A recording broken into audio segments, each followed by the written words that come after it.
kepribadiannya yang di-copy gitu bukan, tapi terpecah karena trauma gitu ya, terpecah menjadi beberapa kepingan di mana beberapa kepingan ini tidak saling mengenal satu sama lain. Fenomena kesurupan digolongkan sebagai fenomena disosiasi alias terfragmentasinya kepribadian.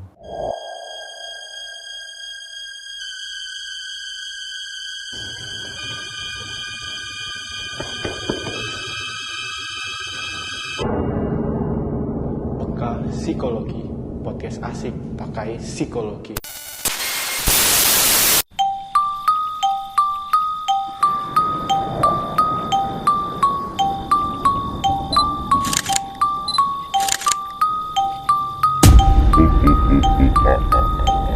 Saya mau tanya, kan ada fragmentasi ya Bang. Apakah mungkin kalau fragmennya itu memiliki pemikiran-pemikiran sendiri? Iya, memang iya. Teori disosiasi mengatakan bahwa setiap fragmen itu kayak punya personality sendiri. Mereka tidak saling menyadari satu sama lain. Mereka bekerja di balik layar.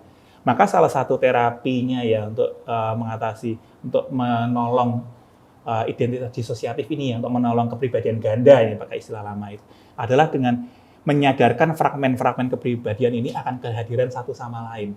Dan bahwa mereka pada intinya itu, mereka sebetulnya satu keluarga yang sama, mereka tidak saling memusuhi. Karena itu, mereka sebenarnya tidak membutuhkan satu sama lain, mereka harus disatukan. Jadi, orang itu akan dimasukkan dalam kondisi hipnotis, kemudian fragmen kepribadiannya dipanggil satu demi satu, diajak berkenalan, diminta dia untuk mengenali bahwa, oh ada 5 fragmen kepribadian. Dan 5 fragmen ini kemudian diajak ngobrol oleh terapisnya ya, bahwa kamu muncul karena dulu dia misalnya mengalami trauma gini, dan karena sekarang kalian tuh sudah berlima, sebetulnya kalian tuh tidak perlu terpecah seperti ini. Ini dalam bahasa sederhana ya, kalian bersatulah lagi. Kira-kira gambaran terapinya seperti itu. Tapi kembali tadi ya soal kesurupan tadi, tetap ya kesurupan kan dalam pandangan saya ya, berdasarkan data-data dan jurnal literatur yang kami baca, ada yang memang otentik ya, yang memang karena makhluk halus, dan ada yang kedua karena memang fenomena psikologis. Yang kita bicarakan barusan ini ya, ini adalah yang memang fenomena psikologis itu tadi, disosiasi gitu. Oh, berarti fenomena disosiasi ini bisa dihubungin sama alter ego. Mirip seperti itu. Iya. Alter itu sebenarnya adalah istilah yang digunakan salah seorang peneliti disosiasi ya, Roberto Assagioli, dia menggunakan istilah alter itu tadi. Gitu. Berarti sebenarnya itu hal yang sama, cuma beda penyebutan aja. Beda penyebutan, tapi itu sebetulnya terminologi ya, istilah yang sama. Nah, kan kita tadi udah bahas tentang kesurupan disosiasi, histeria. Nah, ini ada satu sebutan itu histeria massal, Pak. Histeria massal itu sebenarnya penyebab awalnya apa, Pak? Ya. Dari penelitian yang saya lakukan ya sejak tahun 2010 hingga saat ini ya, termasuk dari studi literatur yang saya kumpulkan. Jadi pada tahun 2012 itu saya merangkum berita-berita di media massa selama 6 tahun, dari tahun 2004 sampai tahun 2010 yang memuat kasus kesurupan massal. Saya rangkum semuanya dan itu saya publikasikan dalam tesis saya itu. Dari studi itu saya menemukan ini, satu fakta yang menarik tentang kesurupan massal. Kesurupan massal itu selalu diawali satu orang lebih dulu. Tidak pernah kesurupan massal itu terjadi tiba-tiba 100 orang, tidak pernah. Pasti ada satu orang yang pertama kesurupan dulu dan kemudian baru nyebar. Nah, yang nyebar ini nggak sama dengan yang pertama. Kalau dalam kedokteran ada istilah patient zero. Orang yang pertama ini patient zero. Patient zero itu artinya ya awal muasal penyakitnya itu. Biasanya orang yang pertama ini juga karakteristik psikologisnya beda dengan yang sekelilingnya. Yang pertama ini bisa jadi dia memang benar-benar kesurupan otentik atau dia mengalami fenomena disosiasi. Tapi poinnya yang pertama ini tidak sama dengan yang lainnya. Fenomena yang lainnya itu adalah fenomena konversi. Jadi mereka lebih kayak tersugesti. Itu dibuktikan dengan banyak penelitian ya. Ada penelitian misalnya di New York ya.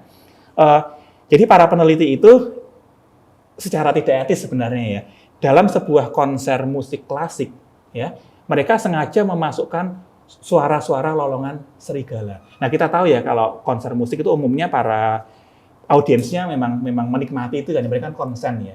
Nah, ketika dimasukkan suara lolongan serigala itu, kemudian ada beberapa audiens yang terpengaruh tiba-tiba di tengah-tengah konser itu mereka berdiri dan ikut melolong juga. Apakah kemudian mereka kesurupan? Tidak. Mereka yang mengalami pengaruh sugesti ya. Ya mungkin semi hipnotis ya, karena ada stimulus dari luar itu. Dalam kondisi atensi mereka sebenarnya sedang tidak ego defense mereka sedang tidak tinggi ya. Mereka sedang dalam posisi konsentrasi tapi sebetulnya nggak terlalu aware, benteng egonya nggak waspada gitu loh. Mereka mudah sekali dimasuki oleh impuls dari luar itu. Sama, ketika orang dalam kesurupan massal itu, biasanya yang mudah terjangkit itu adalah orang-orang yang entah melihat langsung, mendengar langsung, dan dalam kondisi emosi yang sedang ketakutan. Kalau nggak takut ya nggak mengalami itu. Saya juga menyaksikan itu sendiri di NIAS tahun 2019 juga. Dan teori itu betul-betul terbukti. Saya mengalaminya sendiri. Ketika di depan mata saya, di kelas yang saya ampu bersama Pak Jaka dan Pak Diki waktu itu ya, ada satu anak yang pingsan. Dia pingsannya juga bukan karena sebab mistis, dia pingsannya karena dia belum makan. Saya langsung angkat dia ke ruang kepala sekolah untuk saya istirahatkan di situ. Tapi teman-teman yang melihat ini mengira dia kemasukan jin. Teman-temannya ketakutan. Langsung baru saya melangkah keluar ke ruang kepala sekolah, langsung anak-anak di kelas itu langsung teriak-teriak itu ada histeri kejang-kejang itu. Mereka kesurupan. Tapi untung ya karena kita sudah tahu teorinya ya. Meskipun jujur itu tetap pengalaman yang menakutkan ya, tapi karena kita tahu mekanisme itu, orang-orang yang masih sadar kita keluarin. Kita kunci, mereka nggak boleh lihat apa yang terjadi di dalam itu. Dan itu berhasil. Dari 55 anak yang ada di dalam kelas itu, tadinya mungkin hampir semuanya itu mulai gelisah gitu ya. Kita berhasil mengisolasi hanya 12 saja. Yang kita keluarin itu, yang kita tidak izinkan mereka nonton, atau mereka nggak apa-apa, nggak kemudian mereka jadi kambuh kesurupannya. Padahal tadinya 55 orang itu semuanya tadinya kesurupan massal selama 3 hari berturut-turut. Tapi setelah kita isolasi itu, kita perbolehkan nonton dan lihat itu, mereka nggak apa-apa. Artinya betul kata teori. Kesurupan massal itu sebenarnya adalah fenomena di mana satu orang itu memang mengalami fenomena kesurupan, entah real atau disosiasi, tapi yang lainnya itu karena menyaksikan, mereka terkonversi. Mereka ikut-ikutan mengalami fenomena histerianya, tapi sebenarnya mereka tidak sama dengan orang pertama. Mereka bukan kesurupan, yang banyak jumlahnya itu. Kira-kira penjelasannya seperti itu. Nah, saya ada pertanyaan nih, karena penasaran tadi kan Bapak kayak mengatakan kalau yang di konser tadi memberikan suara lolongan itu, apakah berarti misal kita ada seseorang yang dengan sengaja membuat seperti instrumen musik untuk mempengaruhi kondisi mental kita agar menjadi kesurupan itu, apakah memungkinkan, Mbak? Bisa. Itu sayangnya tidak etis, bukan sayangnya ya. Kalau sayangnya seolah-olah Pak saya menganggap itu merugikan ya. Tapi saya hanya katakan itu tidak etis ya. Tapi bisa, dan eksperimennya pernah dilakukan. Saya tidak akan melakukannya karena sekali lagi itu bordering on ethical ya. Tapi bisa. Jadi maksudnya gini ya. Misalnya kalau kita mau eksperimen seperti itu ya, dalam kelas kita bisa minta salah seorang untuk pura-pura kesurupan. Sebelumnya akan lebih efektif kalau kelas itu kita takut-takuti dulu dengan suasana yang mistis, kayak misalnya kita buat ini gelap-gelap kayak gini, atau kita cerita-cerita hantu-hantuan dulu. Intinya kita prime mereka, kita frame mindset mereka dalam kondisi yang sudah gampang, yang cenderung takut duluan. Kemudian kita minta salah seorang confederate subjek di situ ya, teman kita di situ yang sudah kita minta sebelumnya di situ untuk pura-pura kesurupan. Itu saya yakin ya dari pengalaman dan dari teori saya baca, juga dari bukti-bukti saya lihat sendiri ya. Itu nanti pasti akan ada yang juga kemudian tiba-tiba akan histeria kejang-kejang. Nyatanya itu terjadi tahun 74 di Amerika. Ingat ya, Amerika adalah negara yang saat ini sudah sangat sekuler ya. Dan Amerika tahun 74 pun sudah sangat sekuler. Pernah terjadi di Amerika tahun 74 itu di sebuah sekolah di Amerika yang fenomena yang dalam budaya kita akan disebut kesurupan. Jadi ada satu SMA itu sampai akhirnya ditutup karena ratusan anaknya tiba-tiba kejang-kejang dan teriak-teriak. Nah, karena orang Amerika beda dengan kita, mereka tidak percaya adanya jin, demit, dan sebagainya. Mereka bilang itu karena keracunan zat kimia. Tapi sebenarnya fenomena yang sama itu. Apa yang terjadi di situ? Setelah dirunut, ternyata ujung-ujungnya ke satu orang. Ada seorang cewek di situ, murid perempuan, yang dia gelisah karena dia mau pesta dansa, cuma dia nervous, dia merasa tidak percaya diri. Dan pada titik tertentu kemudian dia mungkin mengalami disosiasi itu ya. Bukan mungkin, dia memang mengalami disosiasi itu. Teman-temannya lihat. Nah, teman-temannya yang sudah dalam kondisi stres, tegang, capek itu kemudian juga terkonversi, mereka juga ikut melakukan hal yang sama. Akhirnya kemudian fenomena itu menyebar sampai akhirnya sekolah itu selama beberapa hari ditutup. Nah, artinya kesurupan kan nggak hanya terjadi di Indonesia ya. Nah kalau yang seperti itu menurut saya ya, itu memang betul-betul fenomena pure psychologist seperti itu. Jadi kalau pertanyaan kamu tadi apakah bisa dieksperimenkan? Bisa, dan saya yakin itu bisa terjadi. Hanya itu tidak etis ya, dan semoga kita nggak melakukan itu ya, karena untuk orang-orang yang histeria itu bukan pengalaman yang mengenakan ya, yang makanya sangat tidak etis gitu. Nah, ini Pak, tadi Bapak kan yang pesta dansa dan grogi itu, nah apakah memungkinkan jika saya sekarang grogi dan saya menyebabkan histeria massal di sini? Kondisi yang sejauh ini teridentifikasi bahwa orang itu rentan untuk terkonversi ya, jadi ketika itu adalah kondisi takut, ya. Intinya psychologically unstable, cenderung ke arah takut, cemas, khawatir, bingung, confused itu tadi ya. Kita juga tahu kan di budaya kita ada kondisi gendam. Nah, gendam itu juga terjadi ketika orang itu sebenarnya pikirannya confused. Sama, jadi orang yang bingung, takut, cemas, bahkan ada teori lain ya, teori HALT. Orang yang hungry, lapar, orang yang alone, merasa sendiri dan takut itu, orang yang lonely, kesepian, dan orang yang capek, itu juga rentan konversi. Saya berkali-kali di sini tadi menggunakan kata konversi, karena memang itu istilah psikologinya. Ada terminologi histeria konversi. Jadi orang yang histeria karena melihat orang lain histeria lebih dulu. Itu yang terjadi dalam kesurupan massal. Gitu. Oh, itu yang nyebabin kenapa kayak kesurupan massal itu banyak terjadi di sekolah-sekolah. Ya, karena proximity-nya kan dekat sekali. Dan bukan hanya itu juga, karena anak-anak sekolah umumnya kan emang ada sih orang yang happy sekolah, rasanya kan nggak ada. Bukan berarti kemudian saya mau sekolah, bukan ya. Tapi kan umumnya namanya para siswa kan, kalau mereka pengen kan mereka pengen nggak berada di situ kan. Capek, ngantuk, bosan, cemas, jengkel, itu kan semua kondisi yang menyebabkan orang mudah terkonversi. Gitu. Juga di asrama, di pabrik, itu rentan sekali. Gitu. Apakah konversi itu tadi bisa kemungkinan terjadinya bisa lebih besar jika ada kedekatan emosional atau sama aja, Pak? Kalau sejauh ini lebih kepada kedekatan secara spasial, artinya orang itu lebih melihat. Jadi nggak perlu orang itu kenal kok. Selama dia kondisinya unstable, dia melihat, dia mendengar, dia akan rentan terkonversi. Itu yang saya pelajari. Gitu. Jadi meski kita nggak kenal, kita di tempat umum kita nggak kenal, terus kita lihat ada orang kesurupan, itu kesurupan yang mistis atau kesurupan psikologis, berarti itu bisa kayak nyambung. Kita berisiko kalau kita takut, kita cemas, kita khawatir, kita lagi bingung, capek, ngantuk, itu sebaiknya kita berada dalam populasi risiko yang makin tinggi gitu. Nah, tadi kan ada pasien zero ya, Pak, dikatakan. Ciri-ciri utama pasien zero yang paling umum itu apa, Bapak tahu nggak, Pak? Dari penelitian tesis saya, studi saya ya, kami karena saya waktu itu bekerja sama dengan pembimbing saya, Profesor Subandi dari UGM ya, kami mengidentifikasi bahwa orang-orang yang cenderung mengalami kesurupannya ini tidak kami identifikasi penyebabnya ya, artinya dia menunjukkan gejala kesurupan ya, dia meyakini dirinya, dia yakini makhluk, dia kejang-kejang, dia tidak sadar, seperti itu ya. Ada beberapa pola-pola yang sangat mencolok. Yang pertama, mereka kalau dari latar belakang keluarganya, mereka dari latar belakang keluarga yang istilah psikologinya itu chaotic disengage. Jadi dalam keluarga itu tidak ada aturan yang jelas, tidak ada kasih sayang yang hangat. Disengage. Orang ini ya tidak merasa dekat dengan orang tuanya. Itu. Chaotic artinya itu tadi nggak ada aturan yang jelas. Dalam keluarga ini sebenarnya aku nih diharapkan apa sih oleh orang tuaku? Apa yang membuat orang tuaku happy? Apa yang membuat diriku nggak jelas. Mereka dalam keluarga yang biasanya dalam bahasa awam ya broken home seperti itu. Kemudian ini ada temuan juga yang mencolok. Saya nggak tahu kenapa kalau ini. Orang-orang yang kesurupan itu cenderung anak sulung. Itu nggak di Indonesia, nggak di Sri Lanka, nggak di India, nggak di Eropa. Hampir semuanya seperti itu. Maka sampai kalau saya ketemu mahasiswa yang Pak saya pernah kesurupan, saya tanya, kamu anak sulung ya? Iya, kalau Bapak kok tahu?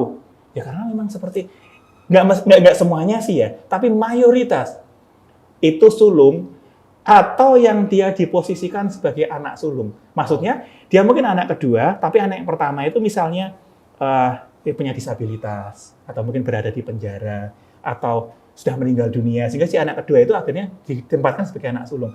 Kira-kira seperti itu. Kemudian yang ketiga, ini juga sangat-sangat mencolok. Lebih dari 90% ya itu jenis kelaminnya adalah perempuan. Gitu. Jadi 3 hal ini, keluarganya chaotic disengage, anak sulung, dan perempuan. Itu 3 pola yang sangat mencolok pada kasus-kasus kesurupan. Oh ya, dan ada satu lagi. Kalau dilihat dari waktunya, kasus kesurupan massal di Indonesia ya, dari studi saya yang mengumpulkan data dari tahun 2004 sampai 2010 ini, mayoritas terjadi pada periode ujian nasional, kalau tidak begitu pada hari Senin, kemudian atau tidak pada upacara bendera. Cenderung mengelompok pada. Hampir bisa diprediksi seperti itu kira-kira. Oh, berarti itu kayak tempatnya yang bisa menimbulkan stres yang tinggi ya, Pak ya. Tentu kalau ini saya rasa lebih fenomena psikologis ya kesurupannya seperti itu ya. Nah, stres yang tinggi tadi kan dikatakan Bapak bisa nyebabin fragmentasi itu tadi. Nah, mungkin Bapak ini, misal saya ada di tempat dengan orang yang kesurupan massal gitu, kira-kira apa yang bisa saya lakuin, Mbak? Kalau misalnya Anda merasa, Nathan merasa nggak kuat ya, maksudnya merasa takut, jeri gitu ya, atau bahkan sudah merasa gejala fisik kayak pusing, keringat, mending jangan berada di situ lama-lama. Kamu bisa juga mengalami fenomena konversi itu ya. Mending pergi aja dari situ. Tapi kalau kamu merasa biasa aja lah, maksudnya nggak ngerasa takut atau apa, kalau memang kamu dalam posisi menolong ya, maksud saya kan nggak mesti kita kemudian punya hak untuk menolong di situ kan ya, karena kan kita menolong malah merugikan. Tapi katakanlah kita misalnya bisa menolong gitu ya. Yang bisa kita lakukan pertama adalah mengisolasi orang yang histeria itu tadi supaya tidak dilihat banyak orang. Sebenarnya ya ada juga kejadian yang lucu ya. Seorang teman saya dulu ketika saya meneliti di S2 dulu, dia seorang hipnoterapis ya, dia juga pernah menangani orang-orang kesurupan. Dia bilang ke saya, Pak Danto, Mas Danto, waktu itu kan kita seumuran. Kalau misalnya orang kesurupan itu sebenarnya dia tuh masih dengar loh kata-kata kita. Saya pernah ngebuktiin sendiri, dia bilang gitu. Jadi ada orang yang kesurupan, kemudian saya bilangin, kebakaran. Orang itu langsung lari keluar dari ruangan itu. Padahal dia kesurupan. Artinya orang itu sebenarnya masih sadar, masih dengar. Jadi kalau kita ngomong sama dia itu sebenarnya dia masih merespon gitu ya. Nah, itu juga dalam cara tertentu juga dari studi saya setelah makin banyak buku, data, literatur, observasi ya, saya tetap menemukan kebenaran dalam kata-kata itu. Jadi ketika kita merasa kita kuat ya, kita tetap berada di situ. Kalau bisa memang orang yang kesurupan itu jangan kita biarkan untuk dilihat banyak orang. Isolasilah dia. Itu langkah pertama supaya tidak menyebar. Nah, langkah kedua, dan ini lebih spesifik ya, sekarang tergantung kesurupan itu adalah kesurupan karena makhluk halus, karena roh ya, karena psikologis, atau karena psikologis. Nah, kita memang harus bisa membedakan ini. Apa yang kita lakukan setelah itu tergantung dengan apakah kesurupan ini pure psychology ya, atau karena memang itu fenomena preternatural, artinya memang di luar yang fenomena alami, misalnya karena memang kemasukan roh itu tadi. Itu. Berarti apakah kalau misal saya bahasnya ini kemasukan roh ya Pak, apakah bisa kayak misal saya sebagai mediator dari roh di luar sana untuk menyampaikan sesuatu, atau karena arwahnya tidak tenang itu bisa mungkin, atau mungkin bisa. Berarti bisa ngomong. Bisa. Roh itu kan tidak bertubuh ya, tapi kan dia juga punya personality, dia punya mind, pikirannya kan ada. Itu dalam ini kalau saya bicara roh ini tentu saja kita sudah bicara keluar dari ranah psikologi yang empiris ya. Kita memang bicara ke ranah menggunakan ya ranah, kalau saya boleh bilang ilmu teologi ya. Teologi juga ilmu ya, juga berbasis data kan ya. Roh juga punya mind ya, bahkan punya personality, hanya tidak punya tubuh, dan banyak roh itu yang sebetulnya ingin merasakan dalam tubuh itu seperti apa, terutama roh jahat ya. Karena ketika mereka terusir dari surga dulu, mereka sangat benci dengan tubuh ya. Mereka heran kenapa Tuhan itu menghargai tubuh manusia, bahkan menyucikan tubuh manusia gitu ya. Dan kadang-kadang mereka ingin memasuki orang itu karena pengen tahu rasanya gimana punya tubuh, atau kadang dengan memasuki itu mereka ingin mendesakralisasi, merusak tubuh itu, tubuh itu menjadi tidak suci lagi. Itu. Jadi ya itu tadi ya, apakah roh itu bisa merasuki? Bisa ya, dalam kitab suci juga ada, dan kita lihat sendiri bukti-buktinya. Saya sendiri juga pernah melihat itu bisa terjadi. Gitu. Oke, itu cukup ya keren juga sih Pak menurut saya sendiri, kayak roh bisa masuk ke tubuh kita. Bukan keren ya, itu memang suatu fakta ya. Ya memang itu terjadi begitu saja. Gitu. Memang bisa terjadi. Nah, kalau orang yang kesurupan tadi itu kayak kan kita harus mengisolasi ya Pak ya. Nah, apakah itu harus kayak di film-film kayak Conjuring, di eksorsis benar-benar gitu, atau tergantung apakah memang dia dirasuki roh atau itu fenomena kejiwaan. Gitu. Ini juga saya saksikan di Nias. Yang di Nias itu memang fenomena kejiwaan. Dari mana kami tahu? Dua hal ya. Yang pertama, ketika kesurupan itu terjadi di depan mata kami ya, salah seorang pelajar, itu kesurupannya menimpa anak-anak SMP ya, di sebuah SMP negeri di Nias ya. Itu salah seorang anak itu, anak perempuan ya, teriak-teriak, aku benci kalian, dia sambil nunjuk-nunjuk gurunya dan teman-temannya gitu ya. Dan yang dilakukan waktu itu yang bertindak adalah Pak Jaka ya, karena Pak Jaka secara posisi lebih dekat dengan orang itu. Pak Jaka menerapkan teknik yang disebut teknik psikodrama. Jadi Pak Jaka waktu itu memeluk anak itu, dan kemudian Pak Jaka berkata-kata ya, dengan lembut, kami minta maaf. Apa yang dilakukan Pak Jaka sebenarnya adalah karena Pak Jaka tahu bahwa anak ini sebenarnya bukan kesurupan karena roh ya, karena dia sedang dia punya anak ini sebenarnya dibully ya. Kami tahu setelah kami melakukan post interview setelah itu ya, anak ini dibully karena di kulitnya hitam, beda suku dengan teman-temannya, bahkan beda keyakinan dengan teman-temannya. Dia dibully, akhirnya dia memendam itu, dan akhirnya dalam kondisi kesurupan itu amarahnya keluar semua. Nah, Pak Jaka mempraktikkan teknik psikodrama di mana Pak Jaka mewakilkan dirinya, mewakilkan sekolah, teman-temannya, semua yang dianggap penyakiti ini dan minta maaf kepada anak ini. Apa yang terjadi? Begitu Pak Jaka bilang gitu, anak itu reda histerianya, dia kemudian menangis terseduh-seduh dan kemudian tidur pulas di pelukannya Pak Jaka itu. Itu yang pertama yang buat saya yakin, ini betul-betul fenomena kejiwaan. Kemudian yang kedua, ketika saya makin yakin, ketika anak-anak itu mulai teriak-teriak, ada satu siswa di sekolah itu yang tentunya dengan etikat baik ya, itu masuk ke ruangan itu, dia membawa Alkitab dan membawa salib ya, dia bilang, pergilah kau roja, pergilah kau roja. Teman-temannya makin nggak karuan, makin menjadi-jadi. Pergilah kau roja. Di sini saya makin yakin, ini adalah fenomena psikologis. Gitu. Maka saya minta anak itu, kamu keluar dulu aja, gitu ya, biar kami yang tangani. Dan benar, ya itu kami tangani dengan cara yang psikologis banget. Anak yang teriak-teriak ini ya, kemudian saya minta kebetulan waktu itu kami juga membawa mahasiswa psikologi ya, 3 orang.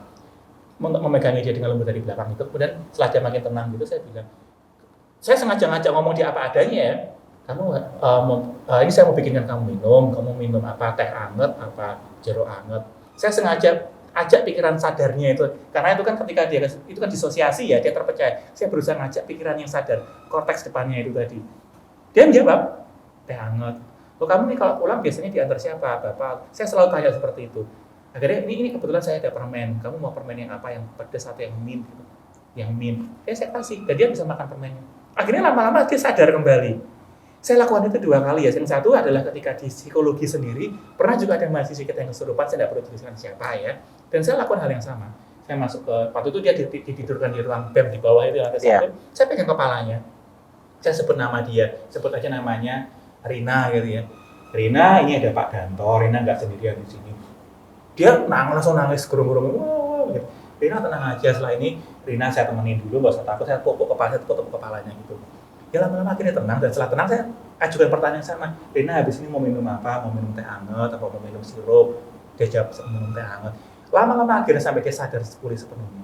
Nah, jadi kembali ke pertanyaan Nathan tadi, tentu saja pertama-tama kita harus bisa membedakan apakah kesurupan ini memang karena makhluk dari luar atau psikologis.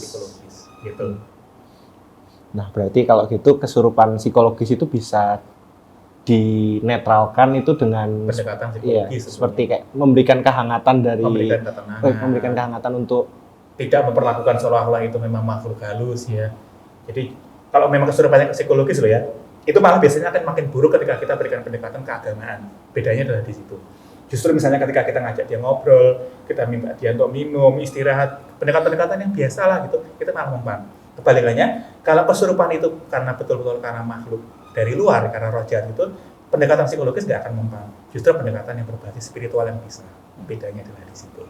Berarti sesuai konteksnya di mana kalau itu kesurupan psikologis menggunakan cara-cara psikologis, dan kalau kesurupan makhluk supranatural ya kita menggunakan kayak teologis itu ya, teologi ya. Pendekatan yang ya langsung sebut aja, kalau misalnya ya dia kita langsung uji coba aja, kita lihat aja misalnya ya dia kerasukan gitu ya, kemudian langsung kita tanya gitu ya, siapa kamu misalnya, jadi kan dia menjawab bla bla bla gitu. Kita bisa langsung eksperimen aja. Tentu kita melakukannya dengan kesungguhan ya. Kalau misalnya saya seorang Katolik ya, dalam nama Yesus aku memerintahkan siapapun yang ada di dalam kamu untuk tenang. Kalau dia memang roh, dia akan mengikuti kata-kata kita. Tentu saja kalau kita juga melakukannya dalam kondisi kita yang juga bersih ya, kita bukan pendosa, kita bersih, roh itu akan nurut. Itu saya serius ya, itu betul-betul terjadi. Tapi kalau dia tidak tenang, dia tetap meronta-ronta, kita bisa yakin bahwa itu mungkin fenomena kejiwaan. Jangan kita teruskan dengan menggunakan pendekatan religius, karena makin menjadi-jadi, akan memframe dia bahwa, oh aku nih setan, aku nih. Itu juga pernah kami alami di PLP ya, ketika saya dan Pak Jaka punya klien begitu. Dan klien itu sebetulnya dia adalah seorang dia pengen jadi aktor ya, anaknya memang physically good looking ya, tapi orang tuanya tidak mengizinkan, akhirnya anak itu kemudian mengalami banyak tekanan dan kemudian muncul histeria.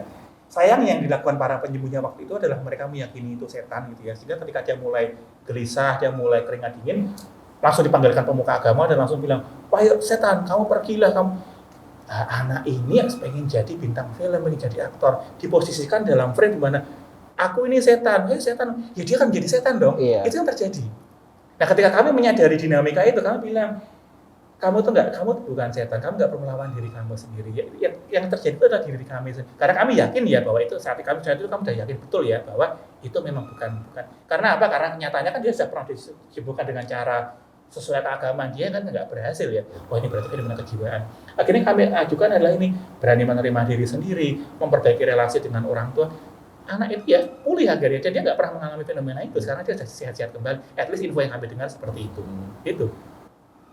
Kalau yang tadi di contoh Bapak berikan kan itu kayak dia melakukan represi ya, Pak ya. Iya, betul. Represi itu berarti salah satu penekanan dari kayak keinginannya, stresnya semua ditekan, itu bisa mempengaruhi kejiwaan sehingga ditekan, dan karena ditekan itu egonya kan nggak kuat nahan itu, kan egonya pecah, itu keluar semua dalam bentuk yang kalau dalam budaya kita sebut kesurupan itu gitu. Berarti itu kayak tantrum gitu?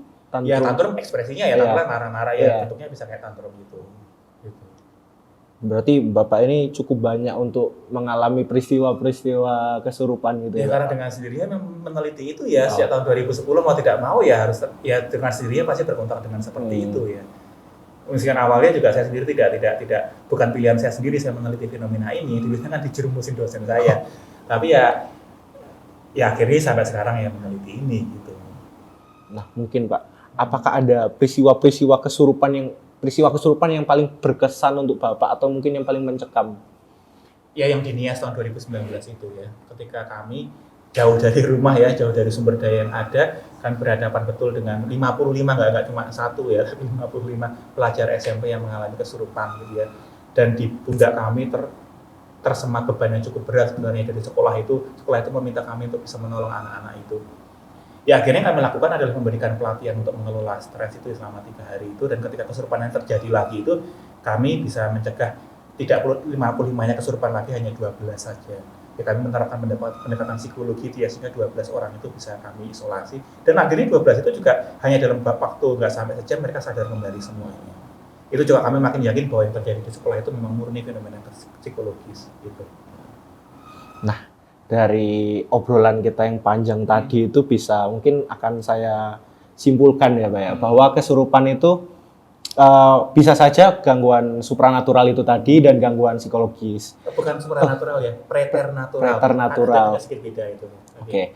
Saya ralas berarti itu gangguan preternatural dan psikologis. Kalau preternatural cara penanganannya menggunakan ya sesuai dengan agamanya.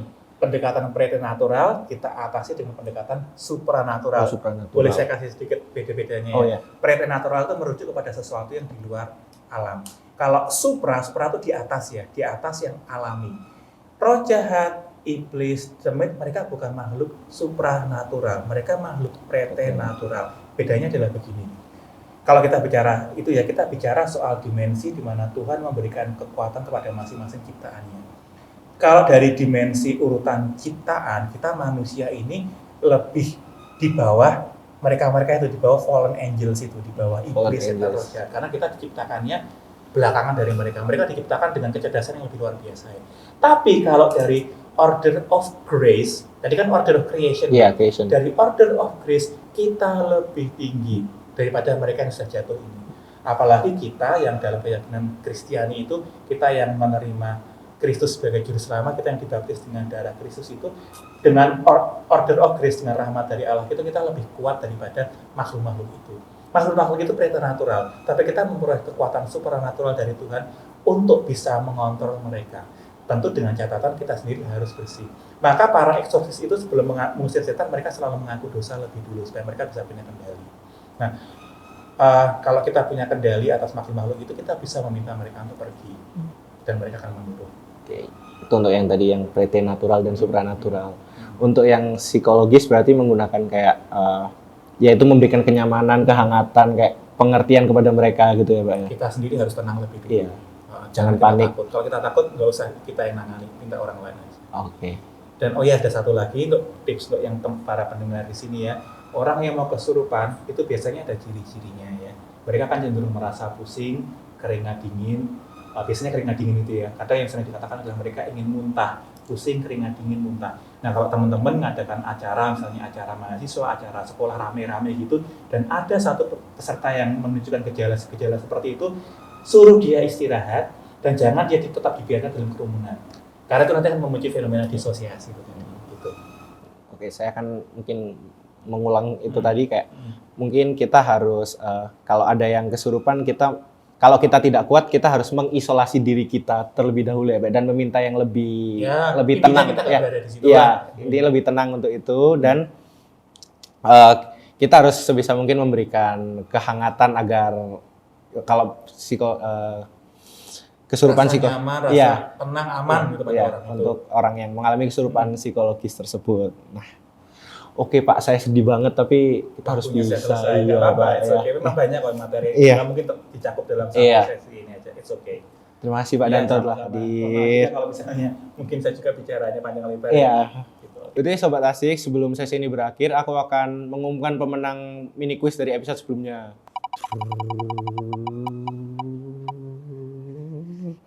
Selamat kepada pemenangnya. Kami akan menghubungi Anda melalui sosial media yang tertera ya.